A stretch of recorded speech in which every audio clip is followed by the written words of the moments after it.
بسم اللہ الرحمن الرحیم۔ السلام علیکم ورحمۃ اللہ وبرکاتہ۔ امید ہے کہ آپ سب لوگ ایمان اور صحت کی بہترین حالت میں ہوں گے۔ خانہ کعبہ ایک ایسا مقدس مقام جو کہ مسلمانوں کے لیے ایک مرکزی حیثیت رکھتا ہے۔ یہ سعودی عرب کے اندر وادی حجاز میں واقع ہے۔ روزانہ کی بنیاد پر لاکھوں لوگ 24 گھنٹے خانہ کعبہ کا طواف کرتے ہیں۔ خانہ کعبہ کو تمام مسلمان اپنا قبلہ تصور کرتے ہیں، اسی لیے اس جانب رخ کر کے 5 وقتہ نماز ادا کرتے ہیں۔ خانہ کعبہ ہماری زندگیوں میں بہت زیادہ اہمیت رکھتا ہے، اسی لیے آج کی ویڈیو میں ہم خانہ کعبہ کے متعلق چند حقائق کو پیش کریں گے۔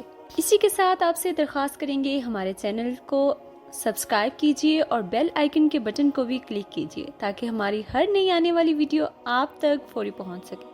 خانہ کعبہ کی تعمیر کئی مرتبہ ہو چکی ہے۔ سب سے پہلے حضرت ابراہیم علیہ السلام اور ان کے فرزند حضرت اسماعیل علیہ السلام نے اس کی تعمیر کی، مگر اس وقت کی تعمیر آج کے دور سے بالکل مختلف تھی۔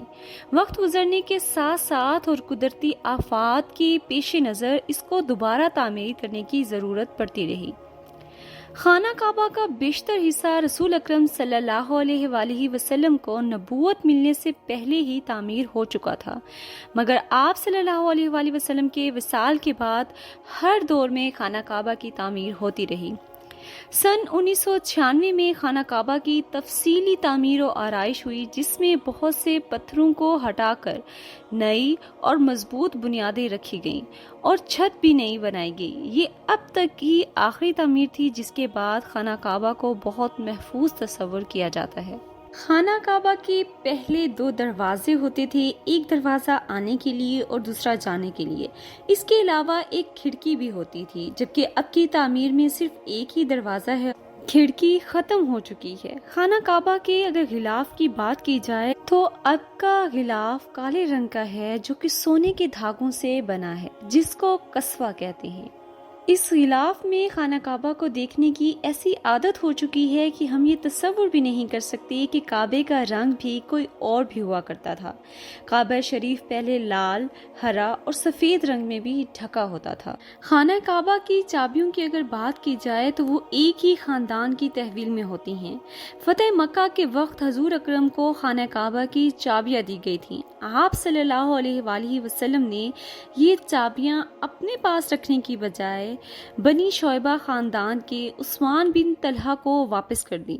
اس دور سے لے کر آج تک وہی خاندان ہی خانہ کعبہ کی چابیوں کے محافظ ہیں، کیونکہ حضور اکرم صلی اللہ علیہ وآلہ وسلم نے فرمایا تھا، اے بنی طلحہ، خانہ کعبہ کی چابیاں روز قیامت تک تمہاری تحویل میں رہیں گی، سوائے اس کے کہ زور و زبردستی یہ تم سے چھین لی جائیں۔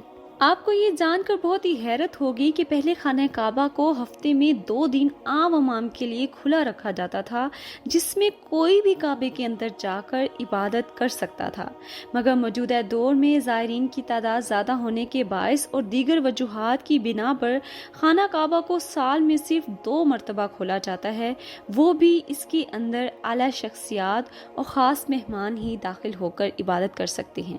خانہ کعبہ پہلے وادی کے نچلے حصے میں موجود تھا، لہٰذا جب بارش ہوتی تو وادی میں سیلاب آ جاتا تھا۔ اس وقت سیلاب کی روک تھام اور نکاسی آب کا نظام موجود نہ تھا۔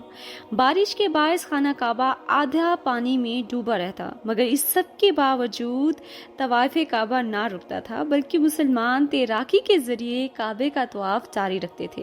اگر خانہ کعبہ کے اندر کی بات کی جائے کہ خانہ کعبہ اندر سے کیسا دکھتا تو کعبے کا اندر کا حصہ سنگ مرمر کا بنا ہے اور سبز کپڑے سے ڈھکا ہوا ہے۔ جس حکمران نے خانہ کعبہ کی آرائش کروائی اس نے اپنے نام کی تختی بھی لگوائی ہوئی ہے۔ میرے پیارے ویورز، کیا آپ جانتے ہیں کہ خانہ کعبہ کی تعداد 2 ہے؟ جی ہاں، خانہ کعبہ دو ہیں، ایک زمینی خانہ کعبہ، اس خانہ کعبہ کے عین اوپر ایک آسمانی خانہ کعبہ بھی ہے۔ اس کا ذکر قرآن پاک میں بھی، اور رسول اللہ صلی اللہ علیہ وآلہ وسلم نے معراج کا واقعہ بیان کرتے ہوئے بتایا کہ مجھے بیت المعمور دکھایا گیا تو میں نے حضرت جبرائیل امین سے پوچھا تو انہوں نے بتایا یہ بیت المعمور ہے، جہاں پر 70,000 فرشتے روزانہ اللہ کی عبادت کرتے ہیں، اور جب وہ یہاں سے جاتے ہیں تو واپس نہیں آتے، مطلب ہر بار نئے 70,000 فرشتے آ کر اس بیت اللہ کا طواف کرتے ہیں۔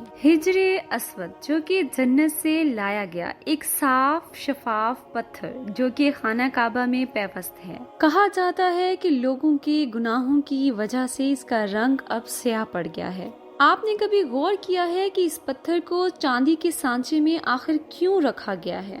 تاریخ ہمیں یہ بتاتی ہے کہ 8 ذوالحجہ 317 ہجری میں کرامتہ نامی فرقہ کافی زور پکڑ چکا تھا۔ وہ لوگ جہاں جاتے پورے شہر کو تباہ و برباد کر کے رکھ دیتے۔ بڑھتے بڑھتے جب یہ لوگ مکہ پہنچنے میں کامیاب ہو گئے تو کرامتہ کے سردار ابو ظاہر سلیمان بن حسن نے کعبہ شریف پر حملہ کر دیا اور اس قدر قتل و غارت کیا کہ زمزم کا کنواں حاجیوں کی لاشوں سے بھر گیا۔ ان کے حملے کا مقصد حجر اسود کو چرانا تھا۔ 14 ذوالحجہ 317 ہجری کو عصر کے وقت جعفر بن حلاج نے حجر اسود کو اکھاڑ لیا اور اپنے ساتھ حجر کے مقام پر لے گئے۔ 10 ماہ کی انتھک محنت کے بعد جب ان لوگوں کو مجبور کیا گیا کہ اس مقدس پتھر کو خلیفہ وقت کو واپس کر دیں تو مجبوراً ان کو یہ پتھر واپس کرنا پڑا، مگر یہ ٹکڑوں میں تھا۔ ان ٹکڑوں کو یکجان کرنے کا صرف ایک ہی طریقہ سمجھ میں آیا کہ ان کو چاندی کے سانچے میں رکھا جائے۔ کچھ مورخین کے مطابق اس پتھر کے کچھ حصے آج بھی کہیں گم ہیں۔ خانہ کعبہ کی شکل دیکھنے میں تو ہمیں کیوب لگتی ہے، مگر وہ در حقیقت مستطیل شکل میں ہے۔ مورخین کے مطابق اس کی اصل شکل آدھا گول یعنی نصف حصہ ہے، جس کو حجر اسماعیل کہا جاتا ہے۔ نبی کریم صلی اللہ علیہ وآلہ وسلم کو نبوت ملنے سے پہلے جب خانہ کعبہ کی دوبارہ تعمیر تب بنی قریش نے اس بات کی حامی بھری تھی کہ وہ حلال کمائی سے ہی اس تعمیر کا کام کریں گے۔ اس بات سے مراد یہ تھی کہ تب زناکاری، شواب، جوا اور باقی جو بے تحاشا برائیاں تھیں اس سے کمایا گیا پیسہ اس مقدس جگہ کو تعمیر کرنے میں صرف نہ ہوگا۔ بنی قریش جو کہ ایک بہت مالدار قبیلہ تھا، مگر اس کے باوجود وہ اتنی رقم اکٹھی نہ کر سکا کہ حلال کے پیسوں سے اس پورے خانہ کعبہ کی تعمیر کر سکیں۔ انہوں نے خانہ کعبہ کی چھوٹی سی عمارت تعمیر کی اور کچی اینٹوں سے اس کی ایک دیوار بنائی جس کو حجر اسماعیل کا نام دیا گیا، جبکہ اس تعمیر کا حضرت اسماعیل علیہ السلام سے کوئی بھی تعلق نہیں۔